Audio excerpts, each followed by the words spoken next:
ఇప్పుడు big boss topics లోకి వెళ్దాం కాసేపు సరదాగా. ఓకే. మణికంఠ గురించి వీడియో చేయాలని ఎందుకు అనిపించింది నీకు? నన్ను ఒక ఛానల్ వాళ్ళు అడిగారు బేసిక్‌గా. ఇంటర్వ్యూ కుదరలేదు. సో, చాలా సార్లు కుదరలేదు పాపం. అందుకని ఒక 2 మినిట్స్ వీడియో ఇన్‌స్టాగ్రామ్‌లో చేసి పంపించాను.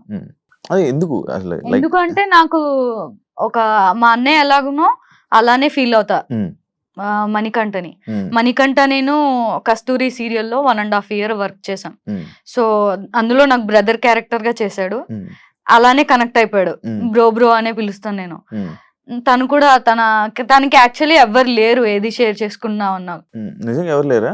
ఎవరు లేరు. మా తాతయ్య అండ్ తను కలిసి ఉండేవాళ్ళు.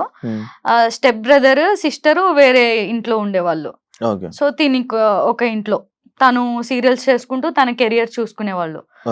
సో అంత షేరింగ్ ఎక్కువ ఎవరు ఉండేవాళ్ళు కాదు. నాతో కనెక్ట్ అయ్యి నాతో పంచుకునేవాడు ప్రతిదీ. ఏం పంచుకునేవాడు? నార్మల్గా ఏం షేర్ చేసుకునేవాడు? మామూలుగా ఇంట్లో కష్టాలు ఎవరికైనా ఏముంటాయి. ఇప్పుడు తన ఇంట్లో అయితే బేసిక్ గా మదర్ చనిపోయిన తర్వాత నుంచి స్టెప్ ఫాదర్ తో అంత రిలేషన్ బాలేదు. సిస్టర్ తో కూడా అంత రిలేషన్ లేదు. తాతయ్యతో రిలేషన్ ఉండింది. బట్ తన టార్గెట్ ఏంటి, ఎప్పటికైనా సెటిల్ అవ్వాలి అని చెప్పి. సో అందుకని సీరియల్స్ లోకి ఎంటర్ అయ్యాడు. సీరియల్స్ చేసేటప్పుడు కూడా చాలా బక్కగా ఉండేవాడు. టెన్షన్స్ మరి అది చాలా పికప్ అయ్యాడు. తన పాత ఫొటోస్ చూపిస్తే మీరు చూస్తే షాక్ అయిపోతారు. నా దగ్గర లేవు, తన దగ్గర ఉన్నాయి. అప్పుడు చూపి వాళ్ళ మమ్మీ చనిపోయినప్పుడు గుండుతో లైక్ స్కెలిటన్ లాగా ఉన్నాడు. స్కెలిటన్ లా ఉన్న మనిషి జిమ్ కి వెళ్ళి ఒక సీరియల్ ఆర్టిస్ట్ కి ఒక క్యారెక్టర్ కి సూట్ అయ్యే విధంగా పికప్ అయ్యాడు. అంత మోటివేట్ అయిన మనిషి తను.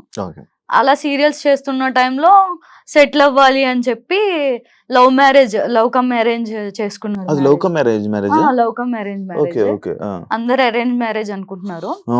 లవ్ చేసి అరేంజ్ మ్యారేజ్ చేసుకున్నాడు. సో అందరిని ఒప్పించి. ఇప్పుడు యుఎస్ లోనే వాళ్ళ వైఫ్ యుఎస్ లో ఉండే. అవును, యుఎస్ లో. యుఎస్ నుంచి ఎందుకు వచ్చాడు? రీజన్ చెప్పాడా? వాళ్ళు పంపించేసారా? లేదు పంపించలేదు.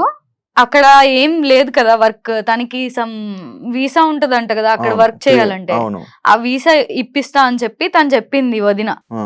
సో ఆ వీసా సమ్ ప్రాబ్లమ్స్ వల్ల అప్లై చేయడం, ఆ ప్రాసెస్ జరగడం అదంతా జరిగింది. ఈ లోపే కన్సీవ్ అవ్వడం, పాపని టేక్ కేర్ చేయడం అండ్ ఆ కన్సీవ్ ప్రెగ్నెంట్ ని ఏమంటారు, అదే ప్రెగ్నెంట్ లేడీని తనే దగ్గరుండి చూసుకోవడం అవన్నీ చేశాడు పాపం. ఎవరు ఉండరు కదా యుఎస్ లో చూసుకోవడానికి. తనే తన వైఫ్ ని దగ్గరుండి చూసుకున్నాడు. పాప పుట్టింది. ఇంకా అప్పటికి మళ్ళీ వాళ్ళ మమ్మీ చనిపోయినప్పుడు ఎలా ఉండేవాడో అలా అయిపోయాడు మళ్ళీ. అక్కడ ఉండడం వల్ల, యుఎస్ లో ఉండడం వల్ల తను అక్కడే మొత్తం చూసుకునేవాడు. వీడియో కాల్స్ చేసేవాడు నాకు. వాళ్ళ ఇల్లు చూపించేవాడు. తను చేసే పనులేంటి, మార్నింగ్ లెగంగానే కాఫీ ఇవ్వాలి, టిఫిన్ చేయాలి, లంచ్ చేయాలి, డిన్నర్ రెడీ చేయాలి, పాపకు పాలు పట్టాలి, ఇవన్నీ చెప్పేవాడు, చూపించేవాడు నాకు. అరే ఇలా అయిపోయావు బ్రో, ఏంటి బ్రో అంటే వస్తాను మళ్ళీ వస్తాను, కంబ్యాక్ ఇస్తాను అనేవాడు. బిగ్ బాస్ హౌస్ లో నాకు మా ఆవిడ కావాలి, మా పిల్ల కావాలి, మా స్టెప్ ఫాదర్ కావాలి, మా స్టెప్ సిస్టర్ కావాలి, వీళ్ళందరూ కావాలి అని ఎందుకు అన్నిసార్లు అన్న? నాకు రీజన్ ఏంటి అంటే ఈ మధ్య కాలంలో కొన్ని ఇష్యూస్ జరుగుతున్నాయి తనకి తన వైఫ్ కి. సో ఆ ఇష్యూస్ వల్ల డివోర్స్ వరకు వెళ్తుంది ఇష్యూ. డివోర్స్ వరకు వెళ్తుంది. తీసుకోలేదు డివోర్స్ వరకు వెళ్లే సిచ్యువేషన్స్ వచ్చాయి. రీజన్ ఎవరు అనేది నాకు క్లారిటీ ఇవ్వలేదు బ్రో. అయితే ఇలా గొడవలు జరుగుతున్నాయి అని చెప్పాడు. బిగ్ బాస్ ఆఫర్ వచ్చింది వెళ్తున్నా అని చెప్పాడు. యుఎస్ నుంచి రావడానికి రీజన్ అయితే తనకు అక్కడ వర్క్ లేకపోవడం వల్ల, సెల్ఫ్ రెస్పెక్ట్ దెబ్బ తినడం వల్ల, తనేంటో మళ్ళీ ప్రూవ్ చేసుకోవాలి అని చెప్పి ఒక 1 ఇయర్ టైం తీసుకొని ఇక్కడికి వచ్చి ట్రై చేసుకుంటా, నా వల్ల కాలేదు అంటే మళ్ళీ నేను యుఎస్ వచ్చేస్తా అనే ఇదిలో మాట్లాడుకున్నట్టుగా చెప్పాడు నాకైతే. నువ్వు బిగ్ బాస్ చూస్తున్నావు కదా, సడన్ గా విగ్ తీసినప్పుడు నీకు ఏమనిపించింది? ఆల్రెడీ తెలుసు కదా. అయ్యో ఎందుకు ఈ పిచ్చి పని చేశాడు అనిపించింది. తెలుసు కదా నీకు ఆల్రెడీ. తెలుసు.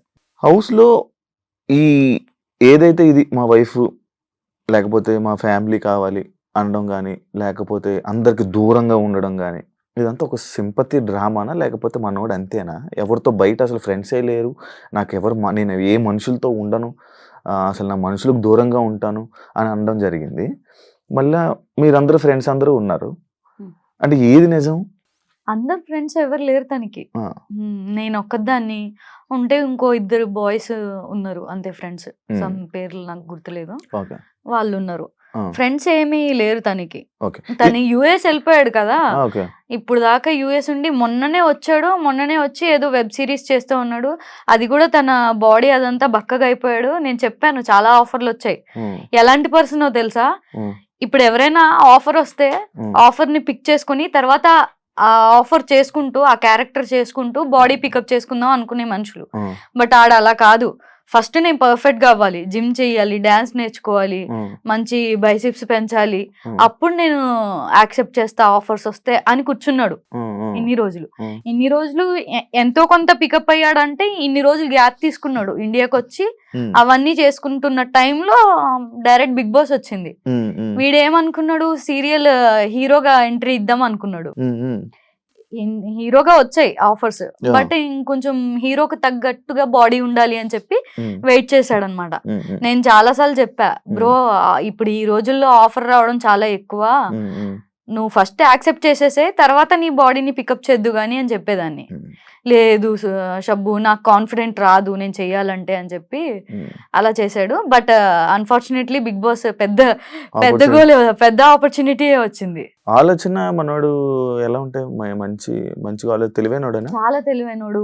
ఆలోచిస్తాడు. యాహ్! అదే సింపతి డ్రామా అంటే అదేంటి? నువ్వు యాక్సెప్ట్ చేస్తావా దాన్ని? లేదు. ఆ పర్సన్ అనేది అంతే హ్మ్. తను. మాట్లాడుతూనే కళ్ళల్లోంచి వాటర్ వచ్చేస్తాయి తనకి. హ్మ్. చాలా సెన్సిటివ్, చాలా ఎమోషనల్. హ్మ్. తను పెరిగిన సిట్యుయేషన్స్ అలా చేసేసాయి తనని. ఓకే. మమ్మీ దగ్గర పెరిగినట్టున్నాడు చిన్నప్పటి నుంచి.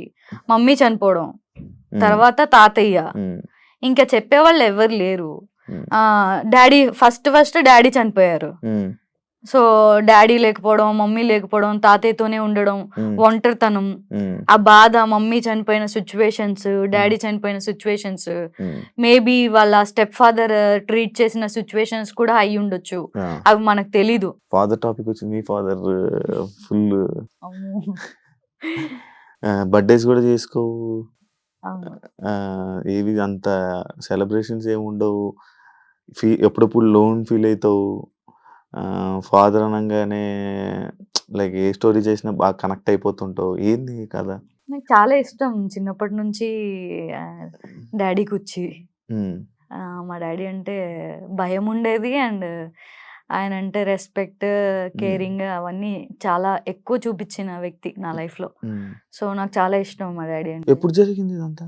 నేను 8థ్ క్లాస్‌లో ఉన్నప్పుడు ఆయనకి హార్ట్ అటాక్ వచ్చి చనిపోయారు. అయ్యో! ఆ! సో, అప్పటినుంచి మా అన్నయ్య చూసుకున్నాడు. హ్మ్. ఎన్ని ఇయర్స్ అయింది పెళ్లి చేసుకొని?